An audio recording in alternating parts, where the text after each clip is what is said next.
تحفظ ختم نبوت، ناموس رسالت، رد قادیانیت، حالات حاضرہ اور دیگر اہم ملکی و بین الاقوامی موضوعات پر مبنی مستند اور معلوماتی پروگرامز دیکھنے کے لیے کے ٹی وی آفیشیل کے یوٹیوب چینل کو سبسکرائب کیجیے۔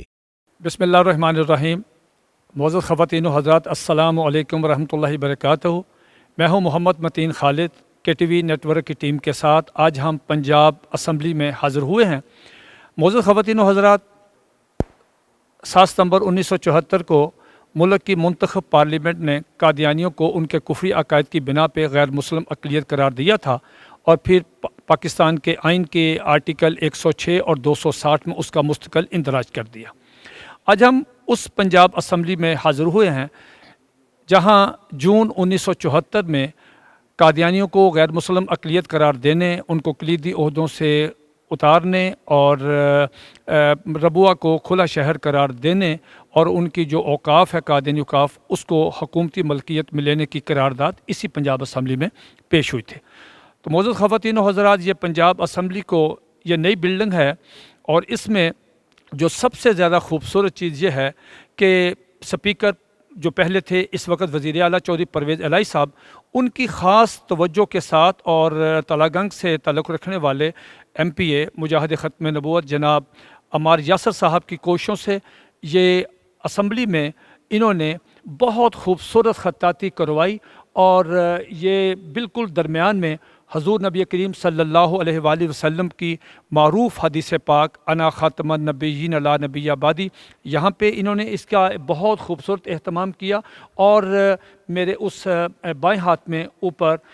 قرآن مجید کی سورۃ احزاب کی معروف آیت ما کان محمد ابا احد من رجالکم ولکن رسول اللہ وخاتم النبیین وکان اللہ بکل شیء علیما۔ اسی طرح میرے دائیں طرف درود شریف کے نیچے معروف حدیث پاک نبی علیہ الصلوۃ والسلام کی کہ انہ سیکون فی امتی کذبون ثلاثون کلہم یزعم انہ نبی وانا خاتم النبیین لا نبی بعدی، کہ نبی علیہ الصلوۃ والسلام نے ارشاد فرمایا کہ میرے پاس 30 جھوٹے دجال کذاب آئیں گے، ان میں سے ہر ایک شخص یہ کہے گا کہ میں نبی ہوں، حالانکہ میں آخری نبی ہوں، میرے بعد کسی قسم کا کوئی نبی نہیں۔ یہاں پہ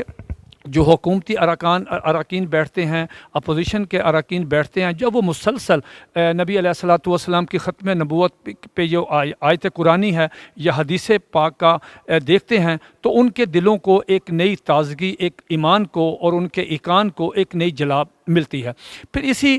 پنجاب اسمبلی میں ایک ایسا قانون پاس ہوا جس کو میں سمجھتا ہوں کہ چودھری صاحب کو، چودھری پرویز الہی صاحب، ان کی ٹیم کو خراج تحسین پیش کرتے ہیں کہ انہوں نے جو بہت زبردست کام کیا، کہ جو ایک بڑی کمی تھی کہ نکاح نامہ کے جو فارم میں پہلے ڈکلیریشن نہیں ہوتا تھا، قادیانی دھوکہ دہی سے مسلمان بچیوں سے شادی کرتے تھے، اور بعض جب پکڑے جاتے تھے تو ان کے خلاف کوئی قانونی کارروائی نہیں ہوتی تھی۔ تو اس اسمبلی کی کوششوں سے یہاں پہ یہ قانون پاس ہوا کہ اب جو نکاح نامے کا فارم ہے اس پہ ڈکلیریشن ختم نبوت کا اس پر فل اپ کرنا کہ بھئی میں ختم نبوت پہ ایمان رکھتا ہوں اور قادیانیوں کو غیر مسلم سمجھتا ہوں، میرا قادیانیوں سے کسی قسم کا کوئی تعلق نہیں، یہ ڈکلیریشن کے بعد پھر نکاح ہوتا ہے۔ اسی طرح چودھری پرویز الہی صاحب نے پھر ایک اور ڈائریکشن بیوروکریسی کو، حکومت کے نیچے ان کو جاری کی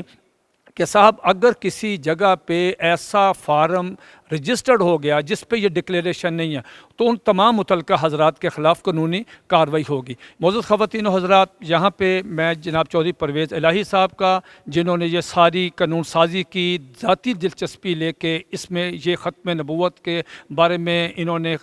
خطاطی کروائی، جو اسلامی اقدامات کیے وہ مبارکباد کے مستحق ہیں۔ اس کے ساتھ ساتھ ہی پنجاب اسمبلی کے جو پرنسپل سیکرٹری ہیں وزیر اعلیٰ صاحب کے جناب محمد خان بھٹی صاحب، اور جو سیکرٹری اسمبلی ہیں جناب عنایت اللہ لک صاحب، اور بالخصوص عزت مآب جناب فرحت محمود بوسال صاحب، ان کا بہت شکریہ کہ انہوں نے ان کی کوششوں سے، ان کی کاوشوں سے آج عقیدہ ختم نبوت کے تحفظ اور فتنہ قادیانیت کی سرکوبی کے سلسلہ میں جو پنجاب اسمبلی قانون سازی کی ہے، اللہ رب العزت ان کو اس کا اجر قیامت والے دن دے اور ان کو نبی علیہ الصلوۃ والسلام کی شفاعت نصیب فرمائے۔ تو ابھی ہم چلتے ہیں چند ضروری سوالات کے لیے سیکرٹری پنجاب اسمبلی جناب عنایت اللہ لک صاحب کی خدمت میں، ان کی خدمت میں جا کے کچھ سوالات کرتے ہیں۔ آج ہم سیکرٹری پنجاب اسمبلی عزت مآب جناب عنایت اللہ لک صاحب کی خدمت میں حاضر ہوئے ہیں، اور آج ہم ان سے پوچھتے ہیں کہ پنجاب اسمبلی میں جناب چودھری پرویز الہی صاحب کی جو خدمات کے حوالے سے جو انہوں نے تحفظ ختم نبوت کے بارے میں جو نئی بلڈنگ میں انہوں نے عقیدہ ختم نبوت کے تحفظ کے سلسلے میں خطاطی بڑی خوبصورت انہوں نے اس بلڈنگ میں کروائی، وہ اور اس کے ساتھ انہوں نے ایک ایسا زبردست کام کیا جو آنے والی نسلیں بھی ان کا شکریہ ادا کرتی رہیں گی کہ انہوں نے نکاح نامہ پہ جو ڈکلیریشن ہے اس پہ ڈکلیریشن ہے کہ بھئی وہ آدمی بتائے گا کہ اس کا مذہب کیا ہے اور وہ ختم نبوت پہ ایمان رکھتا ہے۔ اس کے ساتھ ہی پچھلی دنوں بھی خبر آئی کہ چوہدری صاحب نے ایک ڈائریکشن دی پنجاب گورنمنٹ کے بیوروکریسی کو کہ اگر کوئی ایسا نکاح نامے کا فارم جو ہے اگر وہ بغیر ڈکلیریشن کے آتا ہے تو اس کے متعلقہ حضرات کے خلاف کارروائی ہوگی۔ تو جناب ہم عزت مآب عنایت اللہ لق صاحب جو سیکرٹری پنجاب اسمبلی ہیں ان سے پوچھتے ہیں کہ یہ آپ کو خطاطی کا اور یہ ختم نبوت کے ڈکلیریشن کا یہ آئیڈیا پنجاب گورنمنٹ میں یہ کس طرح آیا اور کس طرح اس کی یہاں پہ قانون سازی ہوئی؟ جی حضرت۔ جی بسم اللہ الرحمن الرحیم۔ تھینک یو متین خالد صاحب، آپ کا بہت مہربانی، شکریہ۔ ایکچولی جب چودھری پرویز الہی صاحب نے as a speaker Punjab assembly charge سنبھالا تو ان کی بڑی خواہش تھی کہ اسلامائزیشن کے حوالے سے کام کرنے۔ اس حوالے سے انہوں نے وقتاً فوقتاً مجھے ہدایات دیتے رہے اور میں ان کی ہدایات کی روشنی میں جتنی اس پہ اسسٹنس ہو سکتی تھی جناب اسپیکر کی میں وہ کرتا رہا۔ اس میں جو مین چیزیں جیسے آپ نے فرمایا نکاح نامے کے حوالے سے، تو یہ بھی واقعہ کچھ اس طرح ہوا کہ کوئی خواتین تھیں، ان کے ساتھ دھوکہ کیا گیا، ان کو بتایا گیا کہ جو لڑکا تھا انہوں نے کہا جی ہم مسلمان ہیں، لیکن جب نکاح ہو گیا تو اس کے بعد پتہ چلا کہ وہ تو احمدی تھا، قادیانی تھا، مسلمان نہیں تھا۔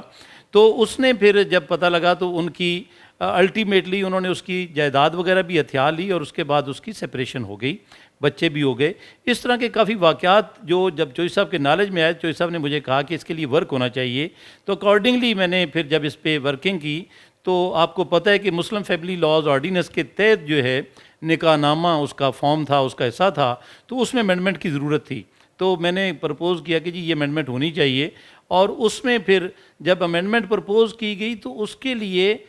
ورلڈ لیول پہ، انٹرنیشنل لیول پر بڑے فون آئے کہ جی یہ کیا ضرورت ہے، یہ تو آلریڈی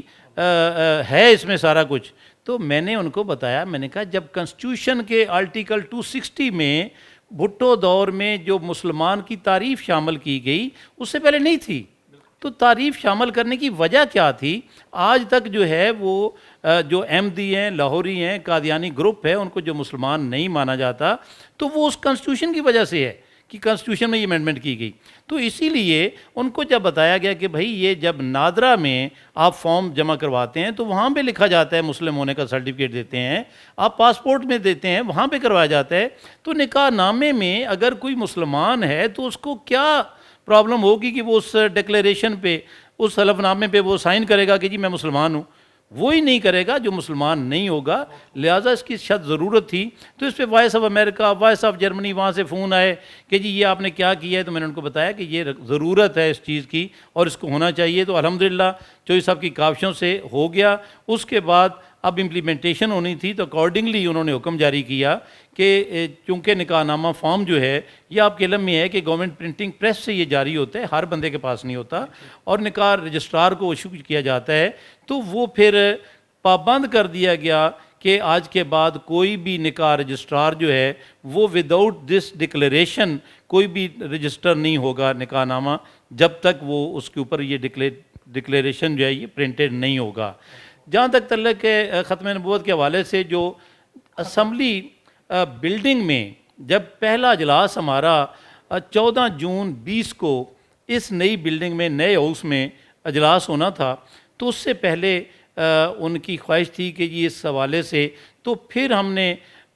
ما کان محمد نبا احد من رجالکم، تو وہ آیا کریمہ جو ہے اس کی وہ تیار کروائی گئی ایک سائڈ پہ، اور ایک سائڈ پہ جو ہے دوسری